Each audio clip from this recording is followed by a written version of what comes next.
RTV Telugu.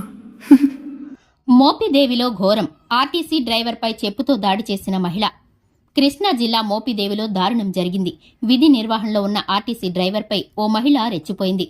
Bus ఆపలేదన్న చిన్న కారణంతో నడి రోడ్డుపై డ్రైవర్ను చెప్పుతో కొట్టి తన ఉన్మాదాన్ని ప్రదర్శించింది. అసలేం జరిగిందంటే, అవనగడ్డ నుంచి విజయవాడ వెళ్తున్న కరకట్ట బస్సును ఎక్కేందుకు పులిగడ్డ వంతెనపై ఓ మహిళ చేయి చూపించింది. అయితే డ్రైవర్ బస్సు ఆపకుండా ముందుకు వెళ్లడంతో ఆమె ఆగ్రహం కట్టలు తెంచుకుంది. అంతటితో ఆగకుండా బస్సును వెంబడించి మోపిదేవి సెంటర్లో బస్సు ఎక్కి అందరూ చూస్తుండగానే డ్రైవర్ చెంపపై చెప్పుతో కొట్టింది. ఆమె కోపం అంతటితో చల్లారలేదు. వెంటనే తన బంధువులకు ఫోన్ చేసి చల్లపల్లి బస్టాప్కు పిలిపించింది. అక్కడ మరోసారి డ్రైవర్పై గ్యాంగ్ అటాక్ చేయించింది. దీంతో అక్కడ ఉన్న ఆర్టీసీ ఉద్యోగులు, ఆ మహిళ బంధువుల మధ్య పెద్ద ఎత్తున వాగ్వివాదం చోటు చేసుకుంది. అయితే ఈ గొడవలో ఓ కానిస్టేబుల్ జోక్యం చేసుకుని విషయం పోలీస్ స్టేషన్ వరకు వెళ్లకుండా సర్దుబాటు చేయడం ఇప్పుడు చర్చనీయాంశంగా మారింది.